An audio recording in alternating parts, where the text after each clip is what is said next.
எங்கேயாச்சும் சுத்தமாக இருக்கவே மாட்டேங்குது. எங்கே இருக்காங்களோ என்ன அது என்னமோ தெரியல. நம்ம யாருக்கும் சொல்ல நான் வந்து ஆசைப்பட்டுச்சு தான் நான் வரேங்கான்னு. இந்த நாடகத்தில் நம் பள்ளியில் லைப்ரரியை திறந்து வைத்த கர்ம வீரர் காமராஜர் வர இருக்கிறார்.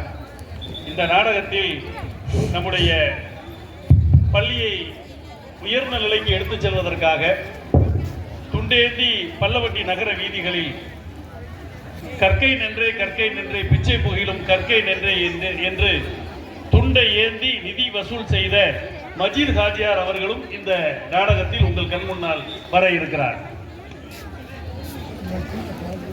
உண்மை சம்பவத்தை அடிப்படையாக கொண்டு எங்களது நாடகம் அமைக்கப்பட்டுள்ளது. வரலாற்றை உங்களுடன் பகிர்ந்திட உதவிய அனைவருக்கும் நன்றி.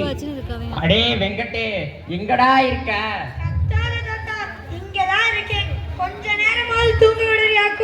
உனக்கு என்னடா தூக்கம்? சூரியன் வரதுக்கு முன்னாடி எந்திரிச்சு பழகணும்டா, இல்ல தண்ணி எடுத்து மூஞ்சில ஊத்திடுவேன். சரி, கோவப்படாத, உடம்புக்கு ஒத்துக்காது. போய் கோழியை திறந்து விடு, மாட்டுக்கு தீனிய வை, ஆட்டை மேய்க்க போகணும், ரெடியாகு. போறேன், தினமும் பண்றது தானே, ஏதோ புதுசா பண்ற மாட்டேன்னு தான் சொல்லுறேன். எங்க இந்த கோழி? எதுவும் முட்டை வச்சிருக்கா? ஓடு இல்ல, கத்தாத, உனக்கு தீனி வைக்கிறதுக்கு தான் வரேன். அதுக்குள்ள உனக்கு என்ன அவசரம்? தாத்தா, ஆடு மேய்க்க போறேன், கஞ்சி ரெடி பண்ணிட்டியா? அட இருடா, இவனே கஞ்சி குடிக்காம தர போக மாட்டாரோ, இரு வரேன். ஆட்டாதுங்க. வெங்கட் ஆடு மேய்த்து கொண்டிருக்கும் போது தம்பி சொல்லுங்க ஐயா, உங்க தோட்டத்துக்கு ஆடு வந்துருச்சா? இல்லையே, நான் கவனமா தானே பார்த்துட்டு இருந்தேன். அது இல்லப்பா, படிக்க போகலையா? ஆடு மேய்ச்சிட்டு இருக்க. படிப்பா? எனக்கா? ஐயா, நீங்க எதுவும் நகைச்சுவை பண்ணலையே. உங்க வீடு எங்க இருக்கு? நான் வந்து பேசுறேன். பக்கத்தூர் பள்ளப்பட்டியில பள்ளிக்கூடம் ஆரம்பிச்சிருக்கோம், வா வந்து படி, நல்லா படி. அவங்க நல்லா படிக்க வைப்பாங்க, நல்லா பாத்துக்குவாங்க. நாளைக்கே நீ பெரிய ஆளாகி இந்த ஊரே உன்னை தலை நிமிர்ந்து பாக்குற மாதிரி இருப்ப.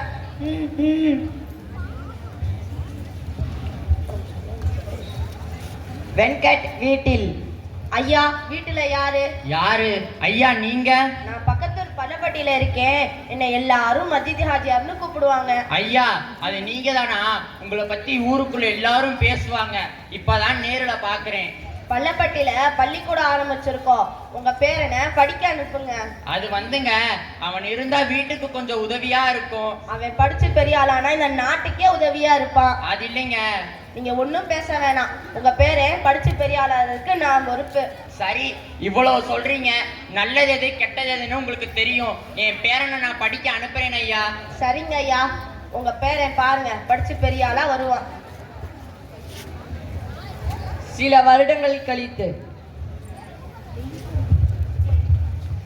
நம்ம ஸ்கூல் ஆண்டு விழாவிற்கு வருகை தந்துள்ள அனைவருக்கும் நன்றியை தெரிவித்துக் கொள்கிறோம். மேலும் வருக வருக என்று அன்புடன் வரவேற்கிறோம். இவ்விழாவின் சிறப்பு விருந்தினர் தொழிலதிபர் ஐயா வெங்கட் அவர்களை பேச வருமாறு அன்புடன் அழைக்கிறோம். உங்கள் அனைவருக்கும் எனது இனிய காலை வணக்கம். முதலில் இங்கு நான் மாணவனாக இருந்தேன், பிறகு தொழிலதிபராக மாறினேன். ஆடு மேய்த்து கொண்டு துள்ளித்திருந்த நான் ஐயா மஜீத் ஹாஜியார் அவர்களின் விழிகளில் பட்டதனால் இன்று வழிமாறினேன். மண்ணோடு மண்ணாக இருந்த என்னை மண்ணின் மைந்தனாக மாற்றினார்கள். அதற்கு காரணம் இந்த ஊர் மக்கள் தான். முகவரியே இல்லாத எனக்கு நான் தான் இந்த ஊரின் முகவரி என்று மாறினேன். அதற்கெல்லாம் காரணம் ஐயா மஜீத் ஹாஜியார் அவர்கள் தான். இன்று இங்கே நான், நாளை நீங்களும் இங்கே வரும் தலைமுறையினர் அனைவரும் இப்படி முன்னேறி வர இப்பள்ளி உலகம் அழியும் நாள் வரும் வரை நிலைத்து நிற்கும் என்பதில் எந்தவித சந்தேகமும் இல்லை. ஆடு மேய்த்துக் கொண்டிருந்த என்னை அரியணையில் அமர வைத்த பெருமை அவர்களே சேரும். ஐயா மஜீத் ஹாஜியார் அவர்களுக்கும் இவ்வூரிற்கும் இப்பள்ளிக்கும் என்றும் நன்றிகளுடன் இருப்பேன் என்று உறுதியேற்கிறேன்.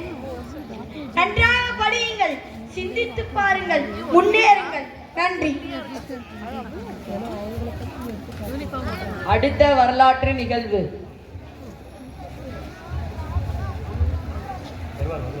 இன்றே வரலாற்றில் பதிக்கப்படக்கூடிய நிகழ்வு. நமது ஊரும் பள்ளியும் மறக்க இயலாத நிகழ்வு. நம் பள்ளி மாணவர்கள் படித்து பயில்வர நூலகத்தை திறந்து வைக்க வந்திருக்கிறார். செய்தித்தாள்களில், நூல்களில், வானொலியில் பார்த்திருப்போம், கேட்டிருப்போம். ஆனால் இன்று நம் கண்களின் முன்னால் மாண்புமிகு தமிழக முதல்வர், கர்ம வீரர், படிக்காத மேதை, கருப்பு காந்தி ஐயா காமராசர் அவர்கள் கல்விக்காக எத்தனையோ நலத்திட்டங்கள் நடைமுறையில் இருக்கின்றன, இன்னமும் நடைமுறைக்கு வர இருக்கின்றன. எதிர்காலம் யாவும் செழித்து பூத்து குலுங்க இன்றைய சிந்தனையை விதைக்கும் ஐயா காமராசர் அவர்களை நூலகத்தை திறந்து வைத்து பேச வருமாறு அன்புடன் அழைக்கிறோம்.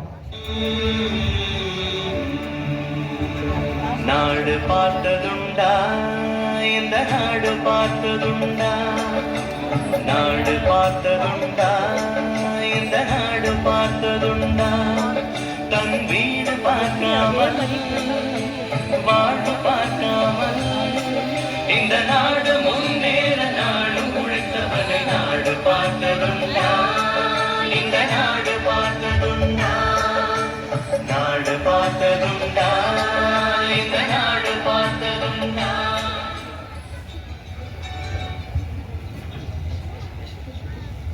வணக்கம்ண்ணே. எனக்கு எதுக்கு இவ்வளவு பாட்டு படிக்கிறீங்கன்னு? முன்னேறி போங்கண்ணே. நான் இங்க இருக்கு பள்ளிக்கூடம் காட்டினா மட்டும் போதுமாண்ணே? படிக்க வேணாமாண்ணே? நான் இங்க இருக்கு போய் பாருன்னா சொல்றேன்னே. அவ்வளவுதானே. மற்றபடி நினைச்சு முன்னேறி போதான் மாணவர்கள் தானே.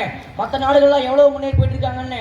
நாம போக வேணாமாண்ணே? நீ படிச்சாதான் நாடு முன்னேறி போகுண்ணே. படி, அதுக்கு வேணுங்கிறத அரசாங்கம் பார்த்துக்குண்ணே. நீ படிக்கிற உனக்கு சீருடை கொடுங்கண்ணே, சாப்பிட்டு படிங்க, மதிய உணவு கொடுங்கண்ணே, ஓட்டு புத்தகங்கள் கொடுங்கண்ணே. படி, நல்லா படிங்கண்ணே. என்ன சொல்றீங்க? படிப்பீங்களா? இப்ப கூட பாருங்க, நூலகம் திறந்து வைங்கன்னு நூலகம் திறந்து வச்சிருக்காங்க. நூலகத்துல நிறைய புத்தகங்கள் இருக்குன்னு. எல்லா புத்தகங்களையும் கொஞ்சம் கொஞ்சமா படிங்கன்னு. புத்தகங்களை படித்த வழிமாறி போக மாட்டான்னு. இந்த ஊர்ல எவ்வளவு பெரிய பள்ளிக்கூடமா, ரொம்ப சந்தோஷமா இருக்குன்னு. அது மட்டும் இல்லாம இங்க இருக்க நிறைய பேர்த்த மஜித் ஆஜர் ஐயாவில் படிக்க வைக்கிறான்னு கேள்விப்பட்டேன். ரொம்ப சந்தோஷமா இருக்குன்னு. இங்க படிச்ச மாணவர்களை இன்னைக்கு உலகமே சுற்றி வருவாங்கன்னு. தொழிலதிபராவோ, அரசியல் துறையிலோ இல்லை அதிகாரிகளோ வருவாங்கன்னு சொல்ல முடியாது. அறிவியல் அறிஞர் கூட வரலாமுன்னு. சீனா சென்று கல்வியை தேடினாங்க. அதையும் தான் நீங்க படிச்ச மாணவர்கள் வரணும், வளரணும்னு. நன்றி. கொரோனாக்கு முன் பள்ளப்பட்டி மேல்நிலைப்பள்ளி. என்னப்பா யாசரு, உன் பையன் எங்க ஸ்கூல் பேக் மாட்டி நிக்கிறான்? அட ஆமா ஹுசேனே, அவன் பக்கத்தூர்ல படிக்கிறான், பஸ்ஸுக்காண்டி வெயிட் பண்றான். என்னப்பா சொல்ற? நம்ம ஊர்ல தான் பள்ளப்பட்டி மேல்நிலை பள்ளி இருக்கு, அதை விட்டுட்டு எங்க ஊரை தாண்டி அனுப்புற? இதான் பாட்டுண்டு, நம்ம ஊர்ல படிக்க வைக்காம பக்கத்தூர்ல பஸ் ஏறி போய் படிக்கிறதா கெத்து. உன் மகன் எங்க படிக்கிறேன்னு கேட்டா காலரை தூக்கி விட்டு சொல்லுவேன்ல. என்னமோ யாசரு, நீ புடிச்ச முயலுக்கு 3 காது இந்த மாதிரி பேசுற. இங்க சொல்லித்தரதான் அங்கேயும் சொல்லித்தர போறாங்க. உனக்கு என்னப்பா பணம் இருக்கு, நீ இங்க என்ன அமெரிக்கால கூட ஸ்கூல் சேர்த்துவ. யாருக்கோ வயிறு மாதிரியே இருக்கு மச்சான், உனக்கா?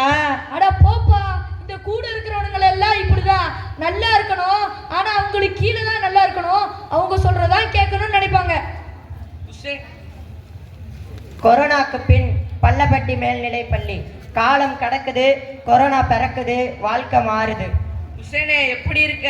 கொரோனா வந்துச்சு, பொருளாதாரம் எல்லாம் சரிஞ்சு போச்சுப்பா. என்னமோ என் பையன் நல்லா படிக்கிறான், அப்புறம் நீ எப்படி இருக்க?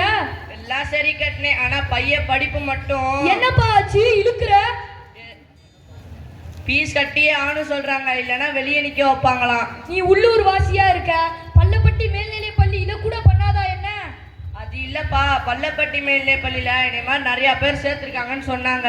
இடம் கிடைக்குமா? அங்க எப்பவுமே இப்படிதான்ப்பா, ஏகப்பட்ட பேர் வருவாங்க. கிளாஸ் ரூம் நிறைஞ்சு வழியிற அளவுக்கு குழந்தைகளை சேர்க்க வேண்டிய சூழ்நிலை. நம்ம கேட்டு பார்ப்போம்.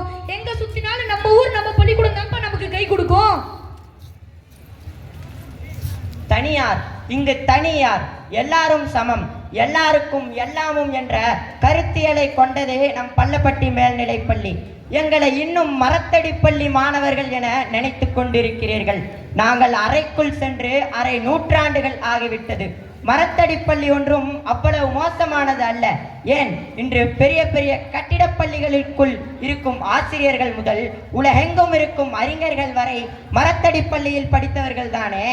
மற்ற பள்ளிகள் அடைந்திருக்கும் அத்தனை பரிமாண வளர்ச்சியையும் எங்கள் பள்ளப்பட்டி மேல்நிலை பள்ளி அடைந்திருக்கிறது. வேகத்தில் முன்பின் இருக்கலாம், ஆனால் விவேகத்தில் எந்த தோய்வும் இல்லை. சமகாலத்தில் விருட்சத்திற்கும் விளத்திற்கும் இத்தனை மதிப்பு இருக்கும் என்றால் அதன் விதைக்கு எத்தனை மதிப்பு இருக்கும். எனவே எனது அருமை மாணவர்களே, உங்கள் பள்ளப்பட்டி மேல்நிலை பள்ளி உங்களது அடையாளம். நன்றி.